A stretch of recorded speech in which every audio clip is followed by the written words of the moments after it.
What is going on, everyone? Welcome back to my channel. I hope you're all doing well. Today I've got some more classic Entitled Parent stories for you to enjoy, so sit back, relax, and let's get into them. Wash your hands, please. It seems that the cafe I work at attracts the crazy ones. For backstory, I work at a cafe that's doing takeout only, and having employees wear masks in compliance with city and provincial orders right now. And for the most part, we're doing pretty well. We've even got to the point of where we hired one new employee to deal with the upcoming summer increase that we think is coming. The person we hired though was a huge mistake. We live in an area where it's just where the wealthier and normal areas of the city meet, so we see a lot of both kinds of people in here. It just so turns out that this 16-year-old new employee fell within the wealthier side. We start our story off on this entitled kid's first day in after his telephone interview.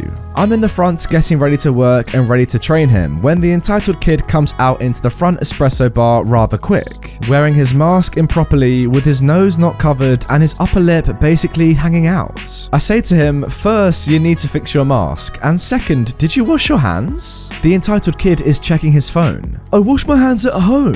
Okay, the rules here, even if there wasn't a pandemic, are that you wash your hands before starting work. And put your phone away. No phones while you're up front.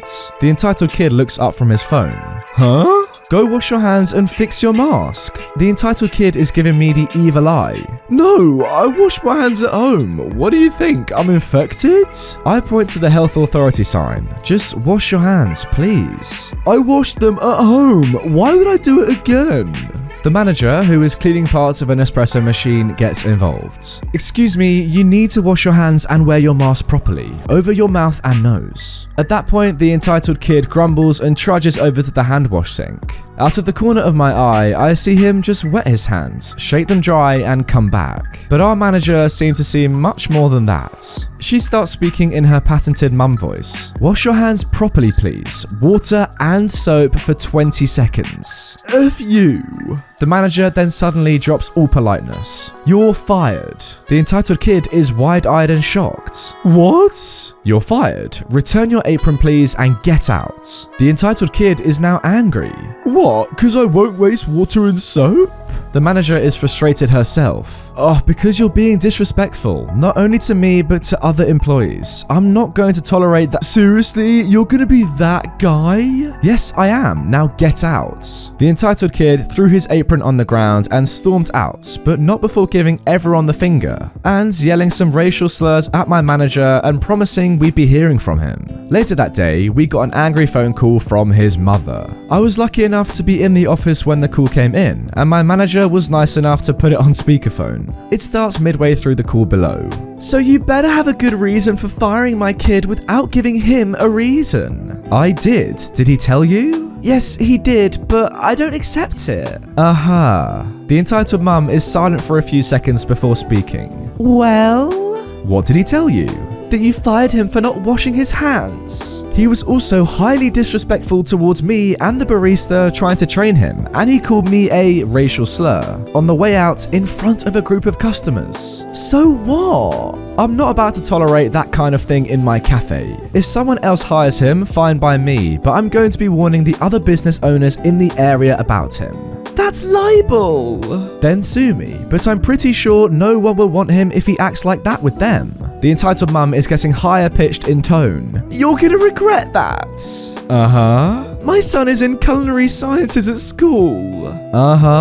He's already a culinary prodigy. And a racist. He's gonna get hired at another cafe. Not after they hear about, and that cafe's gonna drive you out of business. Okay. The entitled mum is then silent for a few seconds. Why aren't you scared? I know how hard things are with the Chinese flu right now. I bet you're gonna go bankrupt in the next few days. This conversation is over. What? My decision is final. Your son is fired. No! I'll be alerting all businesses about your son. No, you will not. You insert racial slur here again. At that point, my manager reached over and just hung up without saying anything else. We disconnected the phone for the rest of the day, and while we haven't heard anything directly from the entitled mum or her entitled kid, other businesses have been alerted, and we've already heard that the entitled kid has tried to apply at other places. And, well, none of them have hired him on my manager's advice. And that, ladies and gents, is the perfect karma in my opinion. You know, if you're horrible to someone, it's not right that it's only them that knows about it. I think this person was well in their own right to tell everyone else. Not just within their own right, but as a manager of a coffee shop, I think it's probably their duty to say, you know what, we've just had this new applicant, this new employee, he's horrible, stay away from him, and yeah, clearly it's working. I was pretty shocked earlier in the story when that kid was racist towards you, especially given he's new to the job and he knows you're his manager. Then I see the entitled mum doing the exact same thing a few paragraphs later, and yeah, I just clocked. That's where he's got it from, clearly. Now moving on to our second story, midterm project. Several years ago, I worked as a German teacher at a local middle school. I was hired as a long-term sub for a single year, teaching an intro class which lasted 3.5 months. Around the halfway point of each trimester, the students were supposed to be given some sort of midterm, but because I didn't like giving paper tests, I instead had them do a project. Look up one item in a German dictionary for each of the 12 colours we had just finished learning in class, and make a small picture book with 12 pages. And I even went out of my way to cut paper and staple it together to make books for everyone. I had kids drawing their own pictures, printing them out from Google, handing them in early because they did them so quickly, and even competing to see who could come up with the weirdest objects. It was a fun assignment, an easy A and very informative for the kids, the perfect school project. However, one girl didn't hand her assignment in. I asked her about it and she swore she handed it in, but I didn't have it in my inbox. I searched everywhere but I couldn't find it, so I know I didn't misplace it. Her mother emails me the next day and demands to know where the project is. I explained to her that I never received it and therefore couldn't give her a grade until I received it. I explained the grading policy was to lose 10% for every class day that the assignment wasn't handed in. Class met every other day. And that she could hand it in late if she wanted to.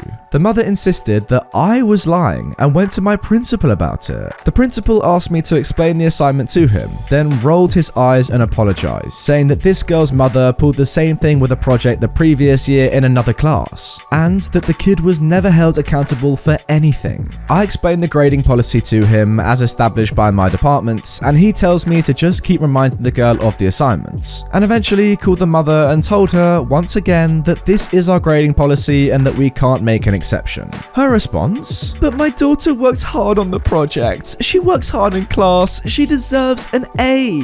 I had to laugh to myself. I had almost 24 kids in that class who deserved A's. But they deserved A's because they earned A's for handing in A-level work. It's been a few weeks now and I still don't have the book in my hands. And now I'm more or less forced to give the girl a 0. Between when the project was assigned and the next incident, I gave the girl at least 3 blank books, none of which were handed in. The very same day I enter the 0 in the gradebook though, I get called back into the principal's office because apparently the mother had called the superintendent. He said, just so she stops wasting the superintendent's time, can you just make an exception to the grading policy? I sigh and agree to do so, and he responds, when she hands in the assignment, give her whatever grade you think she really deserves, other than a 0. I nod and leave the office. I send the mother an email with our ultimatum. She has until the last day of class to hand in the assignment. If it's 100% correct, I'll give her full credit, which is obviously more than fair, considering we're a good 15 class meetings past the project due date.